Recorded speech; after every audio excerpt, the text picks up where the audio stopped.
Le vice-premier ministre et ministre de l'Intérieur Henri Mova-Sakan y a rappelé aux policiers congolais qu'ils sont les premiers défenseurs des droits de l'homme et doivent veiller à la sécurité de la population. Il a fait cette déclaration vendredi 23 mars à Kinshasa lors de la cérémonie officielle de sa présentation aux commandants et autres agents de police au commissariat général de la police nationale congolaise, PNC.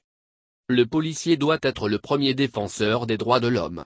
Il doit donc dans l'accomplissement de ses tâches de maintien et rétablissement de l'ordre public éviter de se mettre à dos le peuple. La police est un instrument pour la sauvegarde des droits de l'homme et est au service de la communauté. Il est possible de poursuivre les criminels sans harceler les citoyens. Mes chers compagnons de lutte, ne nous méprenons pas. La première liberté du peuple c'est la sécurité. La police en est la garante commissionnée par toute la nation. Les policiers sont à ce titre, les premiers défenseurs des droits de l'homme. Ils protègent les nationaux et les étrangers avec un sens élevé de sacrifice, a affirmé Henri Mova. Pour le patron de l'Intérieur, la police sera encore plus efficace lorsqu'elle va privilégier la prévention en association avec d'autres strates de la société.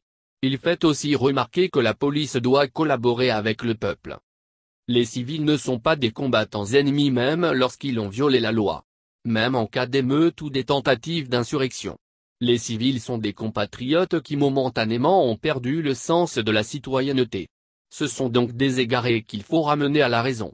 Il faudra ainsi les contenir, les canaliser, les redresser, les aiguiller, les conduire, les conseiller pour les soumettre au respect de la loi en utilisant le minimum de violence. La police doit être en pleine complicité avec le peuple de qui elle a reçu mission, recommande M. Mova. Le ministre de l'Intérieur a rappelé par ailleurs que l'État a, de son côté, le devoir de doter la police des moyens spécifiques de prévention. Il lui faut donc un entraînement spécifique, des moyens adaptés, et des tactiques les plus appropriées.